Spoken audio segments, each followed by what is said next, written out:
just to put the event together. So as far as a net, and I'm thinking we may hit $80,000. That's the same thing as us raising $102,000.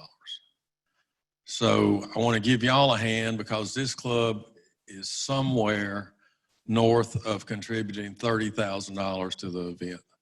So give yourself a hand, and thank you very much. Thank you, Ted. So, we're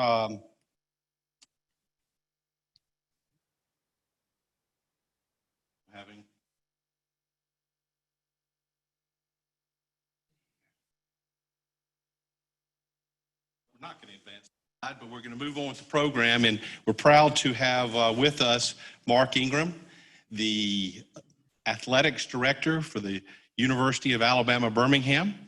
Mark is a resident of Vestavia Hills, lives in Liberty Park. Kids go to Vestavia Hills school system. And I have a 2-page bio, but I think I want to sum it up in one word or 2 words. Miracle worker is this man. When I first moved to the Vestavia area, Birmingham area, the entire athletics program at UAB was put on the shelf. And Mark was hired. He came in, and with a community effort that he helped organize and lead, UAB athletics is incredibly positive right now. And so many things and so many of the programs that were cut out are now back in action, and he can be credited with that. Most recently, the miracle workers, how you're going to have a football season and how you were able to put a schedule together, which is kicking off tonight. And for you members of the club, he has graciously offered, if you want to go to the game tonight and you send me an email well before noon, I can get the list to Mark, and he'll have a will call ticket waiting for you to go to Legion Field tonight to watch UAB versus Central Arkansas. So thank you very much for that offer. Thank you for being the miracle worker. Mark is a graduate of the University of Tennessee. He's worked in multiple athletic departments across the country, came to UAB from Temple, and we're glad to have him in this area. And let's give a warm welcome to Mark Ingram. Yeah, thank you. I appreciate it. I appreciate the opportunity to be here. As he indicated, my wife Amy and I live in Liberty Park, and we've got 4 kids. We've been here. I'm in my 6th year as the athletic director at UAB, and we have a daughter, Audrey, who's 12. She's in the 6th grade at Liberty Park Middle, and we have a son, Charlie, who's in the 9th grade over at the new Pizitz Academy. And we have a daughter, Ann Lauren, who's a junior at the high school. And our oldest son, John, is 19. He's a freshman running track and cross country at the United States Naval Academy. And so we've been very fortunate and blessed to find this community and be here. So we've loved living here. Our kids have loved the schools, and we just couldn't have been happier to find the Vestavia area, and just made a lot of great friends. But as Jeff also indicated, I've worked at a few other places, and I usually get a nice boo when people say that I went to the University of Tennessee, and that's okay. I usually let everybody get it out once. You can say it once, twice is unsportsmanlike, but once is okay. I get it. But I went to school and played football there, and I had a great experience as a student athlete. And ultimately, that's what led to my interest in working in college athletics. And I got my first job there, and then I went to the University of Missouri. Then I went to the University of Georgia. I went back to Tennessee. Then we went to Temple University, which is in Philadelphia, Pennsylvania, and then we came here. And as he indicated, I started right before we reinstated football, bowling, and rifle. As you may have heard, they eliminated that in December of 14. And so I started on May the 1st of 15. And a month later, we reinstated those programs. And it has been a huge community effort, not just to reinstate those programs, but then to begin fundraising for proper facilities. We really we're in an embarrassing place when it comes to the facilities that we were providing. We're a Division I athletics program, and we weren't as good as most high schools, and in some cases still are not in certain sports. We've still got a lot of work to do. I'll give you an example. I'm going to give you two, my favorite two. It's funny to call it favorite, but it's just what it is. If you don't laugh, you'll cry. But our football facility was about a 3,000 square foot building. 30 people worked in this building. There was one bathroom, and all these guys worked in there together. There's a building next to that of similar size that was a maintenance shed, and the maintenance shed they renovated. Half of it was the locker room, and the other half was a room about this size almost, just an empty room with folding chairs. That was our only meeting room. You go outside, and the practice field was sloped. Now, when I tell you sloped, I'm telling you 10 feet from one end to the other end. It was sloped 10 feet. So we practiced uphill, downhill, or side hill.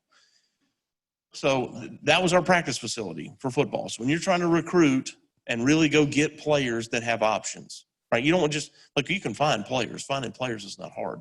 Finding players who are good, that have options, that would allow you to beat other teams, that's hard. You're not convincing anybody to come there unless they don't have options. If you're their only option or their best option, that's what you get. And that's not to slight any of the people that played here before. That's just a fact. That's just what recruiting is. You're trying to recruit the top talent. So we've gone on to build a 46,000 square foot building for our football team. It's weight room, locker room, training room, offices and meeting rooms just for football. We did a unique thing, a unique design indoor facility, and I call it an indoor facility. It has no walls. It's just a roof. It's a giant pavilion, and it has been spectacular for us. People say, why'd you do that? Well, it saved us $10 million. We would have been 15 if we did it with walls. We did it for 4.5 without walls. So it's an easy decision, but it's turned out to be great. It's the only one in the country. South Alabama is finishing one very similar, and I predict a lot of people, particularly in the South, will start to copy that model because it's so efficient for us, energy efficient and so forth, and it does everything we need. My other example is around that sloped practice field, we had a square track. So we've had a track team for 41 years, and the track that we ran on was in the shape of a square. What do you mean, Mark? You understand what a square is. It was run downhill and make a 90-degree turn, and then run flat, and then make a 90-degree turn and run uphill, and then run flat. It was crazy. And so how did we have that? I don't know, but that's what we had. So we've gone on to build an Olympic quality track, and we have built or renovated 23 facilities so far for our sports teams. We have 18 teams. We have 400 student athletes from all over the world, and 11% literally are from another country. And so we're trying to provide a world-class experience for them to compete. And what that does is it helps to promote, this great university that we all work for and where these kids attend. And we've said we want to provide them the same experience as a student athlete that they're getting in the classroom at UAB. You may or may not know this. UAB was ranked number 147 in the world by U.S. News and World Report. They do a ranking of the top 1,000 schools in the world about every other year, and we're number 147. Well, I got to tell you, I never thought that 147 sounded so great until I learned that there's not another school in our state that's even on the list. And that makes you say, oh, okay. So, it's a top 10 academic program, public school in our country. It's really a phenomenal institution, and we're also lucky just to have it here in our backyard. And I'm sure that all of you that have had friends or family, or maybe yourselves, needed to go to the hospital and use the services down at UAB. It's just an incredible blessing to have it. So we feel just very fortunate to be a part of that. So the last 6 months have been interesting. And I was saying a few minutes ago to Steve Ammons, who had to leave. Steve's a fan and comes to some of our games. And next Saturday, September the 12th, will mark exactly 6 months since the day we canceled the basketball tournament. It was March the 12th when we did that. And I was in Dallas, Texas at our basketball tournament. And the night before, we had said we're going to have to limit fans at our basketball tournament, at our conference tournament, and to limit it only to, I think each school got 100 tickets. We were going to allow 100 people per school. So we had to tell all these fans they couldn't come. And we had teams the next day, it was Thursday, we had teams on the court warming up when we got the word we had to cancel it and shut it down. Kids were warming up, we had to send them back to the locker room, we had to make an announcement over the PA over at, at the arena. It was just a bizarre experience. And it was scary. I mean, what does this mean? It's this moment where you think, do you like somebody on fire in a building? What's going on? And you feel under attack. I mean, it was this very stressful thing. And now we got to get everybody back from Dallas. I got 2 basketball teams and staffs. We've got probably, 70 people in Dallas. We got to get back to Birmingham. Can't get a flight. And so had to piecemeal it, put 3 on this flight and 5 on that flight and 8 on the other flight and to get them back. And it was just an odd thing. We had other teams. Our softball team was in the air going to El Paso, Texas to play UTEP.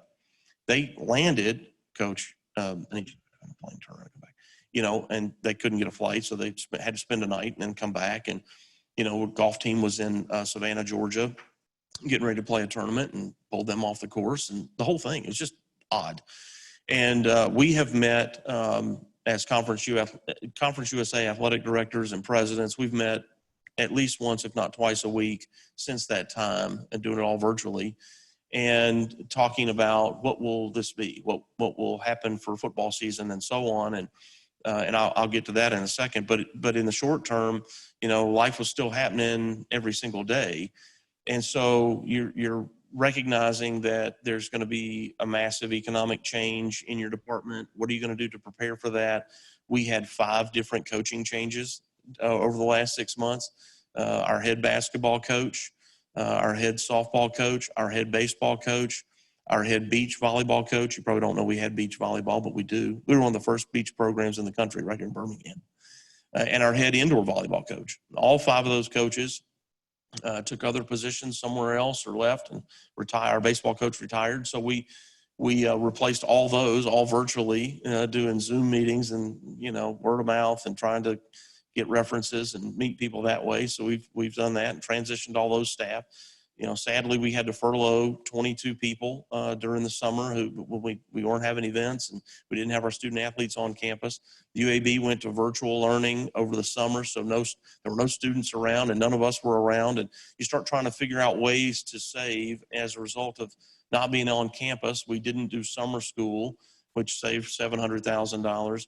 When the NCAA didn't have its basketball tournament, you probably don't realize this, every school gets some funding from that. We get it was just shy of $900,000 that we did not get because the NCAA Final Four and the full basketball tournament didn't happen. So you start trying to mitigate those losses, just like all of you, I'm sure, have had to do in your businesses. And so, long story short, we stopped any spending. If you didn't need a paperclip, we didn't buy it. And we were able to push $1.5 million from last year's budget to this year's budget. We're a not-for-profit operation, so we don't have a profit, but we have a surplus. We're able to push that surplus into the current fiscal year, which hopefully will help mitigate any losses from a ticket sales standpoint upcoming. Now we're lucky that we're playing football, and had we not played football, you have some of the obvious things, which are, well, I guess you don't have your ticket sales money. Well, obviously you don't if you don't have people coming to the games. Well, what about your television contract with your conference? That goes away because 95% of that is all football based. It's not basketball. You're not going to get any bowl revenue if there's no bowl games. Okay, well, there's another significant number. But then what about these ancillary things that are not small? We have a great partnership with Under Armour. If we weren't playing football, I don't know that they would or wouldn't, but might Under Armour say, hey, look, you guys are in breach of contract because you didn't play a football season? Maybe. I mean, it's almost $1.1 million in apparel every year that our student athletes wear. That's all the gear they practice in, their uniforms, their shoes, all that stuff. If we lose that, that's another major loss. And that's a multi-year contract. So it's not just a this year thing. That'd be a long-term problem. We have a marketing agreement with Learfield IMG. That's a third-party provider that sells advertising. Well, if we don't have games, they can't make their budget. Again, we would technically be in breach of contract at no fault of our own. And so what would that contract look like? That's supposed to be $1.3 million that we get this year. If that goes away, you don't have that money. So there's these other things, this trickle-down effect, not to mention jobs lost. And it's not just our full-time staff. It's the people that are taking tickets. It's the ushers. It's the concessionaire who's not our employee, but concessionaire at Legion Field, and on and on and on and on. And so this was a massive undertaking. And the weight of that is not just, we just want to play a game because we like watching football. That was a pretty small part of it. However, that really small part, those student athletes, they work incredibly hard to get to where they are. You know, there's less than 1% of high school athletes that get to go and play at the Division I level. Less than 1%. So you're in that 1%, imagine. You're in that 1%. And even though you're a young person, it's nearly your whole life you've dedicated to your sport and being great at your sport. And now here you are, you made it. And you've worked hard and you've got an opportunity to play. Rug gets pulled out from under you, and now you're not playing. And so we felt the responsibility to them. We asked them, do you want to play? Is this what you want to do? Would you like to play? Yes, we want to play. Yes, we want to play. So we didn't have a lot of dissension there. There wasn't a lot of, we don't feel safe. And we communicated all the things to them. What were we doing? We were in constant communication over the summer about with our coaches and our strength coaches. What are we doing to help keep them safe? And so we've had a great response from them. And so we got closer to the season, and I kept encouraging my peers in the conference. I'd say, you know, look, we don't need to be the first people to make a decision here. We don't need to rush out there and make a decision that we are or are not going to play. Let's just keep working towards the season and keep practicing, and ultimately that's worked out. So Conference USA is now one of the only 6 Division I conferences playing football. There are 10 Division I conferences. You've heard the term Power 5, which is the autonomy group. If you ever hear those two terms, that's the same group of people. That's the SEC, the ACC, the Big 10, the Big 12, and the Pac-12.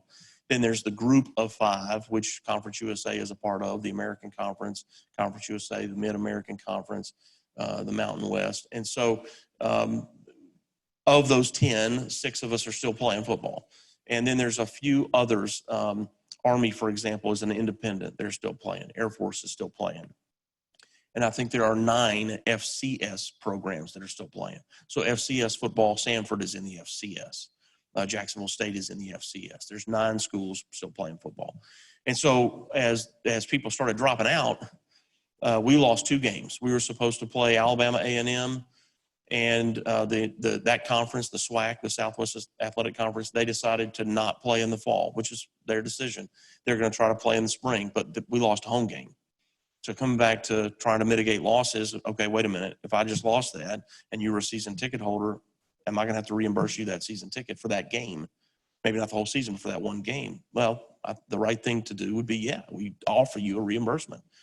Well, then New Mexico State, who we were supposed to play tonight, I used to work with their athletic director, Mario Mocha. We were at Missouri together, and they wanted to play. They wanted to play, and he kept saying, we want to play, we're trying to play. And it was about 3 weeks ago when he called and said, I hate telling you this, but we're not going to be able to play. And that was tough to get it that late. So now you're in scramble mode. And I had been talking to people all summer, hey, I don't know what's happening, but if this happens, would you guys want to play? I mean, we talked about going home and home in the same year with schools. Hey, Troy, you come here and we'll come there, same year. Sanford, what if you came here? We'll come to your place. We'll play it twice. You know, we were working all these different arrangements with people. I bet we had 200 schedules at one, different points, different options and variations, and everybody else is doing the same thing. And you couldn't ink a deal because you didn't know if your conference was going to let you play. You had to wait and wait and wait until you finally got the green light to move forward. Well, maybe your conference says you can, but maybe your president says it's not safe in our state. Our state's not safe. We're not comfortable. The conference is going to play, but we're not going to play. So you've got all these factors at play. And so all of a sudden we lost New Mexico State. And I'd been working on the game to replace Alabama A&M. And then when that happened, now we're down from 6 home games to 4. We got a problem. And I mean, I had moments where I really got down and I thought, we're gonna have 4 games. I'm not gonna be able to do this because everybody was saying no, or I don't think so, or whatever. And I called a guy at Austin Peay who I used to work with, their athletic director, Gerald Harrison, because I knew that Austin Peay was playing this past Saturday down in Montgomery. And they're in Clarksville, Tennessee. It's not that far. I thought, well, maybe, because that's the other thing. When you were trying to look at opponents, it was really hard to find anybody that'd be willing to fly. Almost everybody was like, look, I want to play, but I just want to get on the bus, because we're all trying to reduce our costs, our expenses. And so they're not that far away. I thought, well, maybe they would play us. But their president had said, hey, look, if you play another game, I want you to play a home game. I said, I'll play you twice. You come here and I'll come back up there, which is unusual for a Division I FBS team to go to an FCS. It's an unusual time. We're trying to get games. And Old Dominion, who's in our conference, had made a decision on their own to not play this year. We were supposed to play at Old Dominion. So that freed up 3 games. Now, the Old Dominion game, which is not a home game, is less of a concern. Frankly, not playing that game is going to save me $130,000. So that was okay to lose that one. But it freed up a weekend. It freed up a date to get games. And but talking through to Austin Peay, it just didn't work out. And so I called Central Arkansas, and I thought, there's just no way these guys will play us. I mean, they're from Conway, Arkansas. It's not close. And they played Saturday, and we specifically needed a Thursday night because we play next Thursday against the University of Miami, the Hurricanes, at Miami. And I didn't want our team to play Saturday and then have a short week before such a tough opponent. And I said, I really need you to play on Thursday night. And they said, well, we play Saturday. That's a short week for us. I said, I get it. I know. But would you do it? Well, we got to go all the way back to Arkansas, and I don't think we can get our testing done. I said, well, let's hold on. I said, what if I can find you a place to stay? I said, are you doing online virtual learning? And they said, yeah, we've moved to that. I said, okay, so you can do that from anywhere. I said, why don't you leave Montgomery and you come to Birmingham and just stay in Birmingham? I said, if I can find a hotel partner that'll do that and can accommodate you, would you do that? I guess we'd think about it. They said, well, we just don't think we can get our COVID testing done. I said, just hold on. Give me a minute. And so I get on the phone and I start calling all these hotel partners, and we UAB bought a hotel that's on campus. We upgraded it to a Hilton property. It's beautiful. And so I called the manager. I said, could you accommodate 100 rooms for 5 nights? Yeah, we can. And I said, okay, but I'm the one paying. I said, can you give me a deal? And so we worked it out. And so then I called our testing lab, our trainers did. I said, look, these guys, if they come here, they'll need 2 rounds of testing. So, 200 tests twice. Could you do it? I said, I'm paying for it. Can you give me a deal? And they said, yeah, we'll help you out. And so that shows you the partnership that went in to trying to get this game. And I called the guy back and I said, all right, so here's the thing. I've got you at a Hilton Hotel. It's right here on campus. I called Legion Field. I said, can you let these guys practice? So they're practicing at Legion Field all week. They've stayed at our hotel property there at UAB, where our people at the hospital are doing their testing, and we got a game. And for the kids at Central Arkansas, they wanted to play, right? They too were trying to get a season. They're one of the only teams in the FCS trying to still play. And so that was important to us, important for us, again, to get that home game. And then I'm telling you, divine intervention. A friend of mine who I used to work with, Brian Maggard, who's the athletic director at Louisiana Lafayette, he calls me and he says, I need to get a game. I said, I need to get a game. I said, Brian, I need a home game. And he said, well, yeah, I do too, but I need a game more than anything. I need a game. What are you looking for? And long story short, I called that same hotel back and I said, I'm just trying to create any incentive. I really can't afford to pay them to come here. And normally a team like that, we would just do a home and home. You come here and then I'll go there. I'll return. That's how we kind of pay each other. But I don't have an opening until like 2027. I said, Brian, I can come back in 2027 or something. And that's not going to work. And he says, well, what can you do? And so long story short, I'm paying for their hotel, and they're coming here and they're going to play us on October 23rd, which is a Friday night. And we never do that. We never do that because we respect high school football. We scheduled it for the 24th on Saturday, but our TV partner asked us to move it to the 23rd. And so again, though, we got another home game, which secured our full slate of our season ticket package. It secured our apparel deal. It secured our multimedia rights deal, and it secured these jobs and the opportunities for all these people, for the rest of the season. So it was so much bigger than just trying to get a game. And the Board of Governors at the NCAA level made a decision to move fall championships to the spring. Well, what's confusing about that is we play football in the fall. The fall football is not considered a fall sport by the NCAA because they don't control the championship. Most people don't know this either. The NCAA really doesn't make any money from football. Everybody thinks there's all this money that the NCAA makes from football. They don't. The college football playoff is a third party managed by themselves. Now, they send a distribution back to all the schools. We'll get probably $300,000 a year from the college football playoff. But that's not managed by the NCAA. So they can't tell them that they can't do it. They're their own enterprise. And so the college football playoff, when the 6 conferences decided to keep playing football, they decided, well, we're going to keep the college football playoff then. And so the NCAA decided for what affects UAB, volleyball, men's soccer, and women's soccer would move their championship, the national championship, to the spring. We elected to move those sports competition season to the spring. There's 14 schools in Conference USA, and it was a 13-1 vote to do that. There was one person that said, let's not do that. Let's play in the fall. Let's play in the fall. Let's play in the fall. Let's play in the fall. We can have a conference championship. We can do our full conference season in the fall. That guy was me. I lost 13-1. But as a result of that, my opinion was that I have not heard a medical professional yet say that they think that the COVID numbers are going to be better in January. What I've heard is people say, well, every fall when the weather changes, you start to get sniffles and runny noses and colds and just normal stuff, hay fever, and we start to spread germs around. And that's why H1N1 usually ramps up in the late fall, in the winter. And that's why you get the flu and that kind of thing because you spread germs around. And so to me, that just says, and I'm not a doctor, I'm just kind of piecing facts together, is that likely that we'll spread this virus around a little more readily too. And so we're not going to be in a better place while we may be closer to a vaccine, yes. But we're here in 5 minutes, we're going to be closer to the vaccine. I don't know when the vaccine's coming.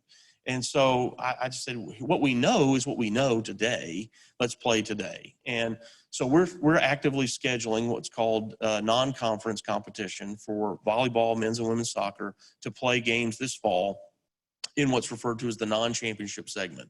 And so we will be playing those three teams will continue to play. Our cross-country team is going to play or compete this fall, and both our men's and women's golf teams will play this fall. And I know I got to wrap up, and I'll say this, basketball will happen.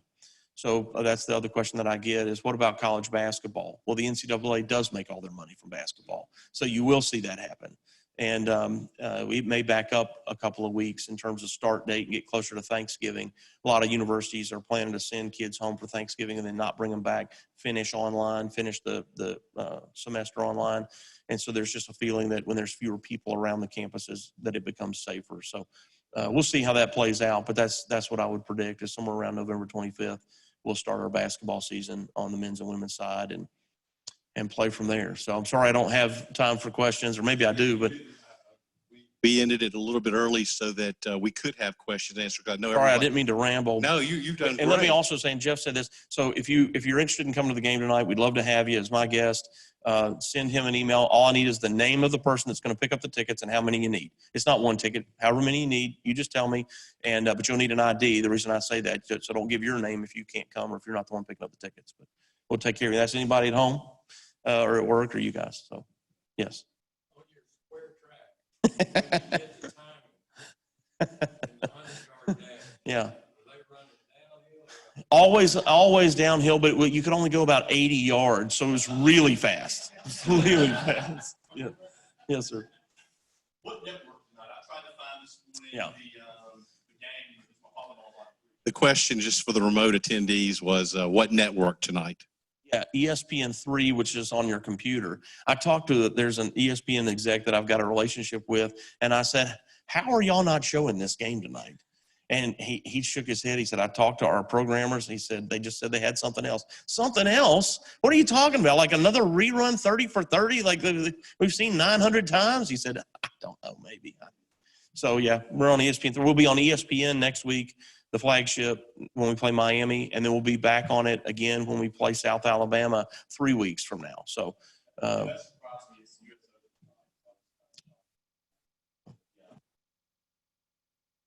with the NBA still playing, which they aren't normally, that's really thrown off their programming.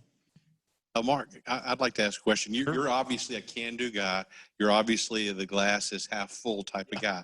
Go back 5 years ago when you entered the scene with UAB athletics regarding football. Did you ever have major doubts, or were you hired and the momentum was already there and you just kept it going? My wife will accuse me of being overly optimistic, which I don't think there's such a thing. And I mean, you're not going to make any progress if you're negative. You just can't. And you have to have the right attitude. And our president is a person that is incredibly positive. He finds a bright spot in everything, and that helped.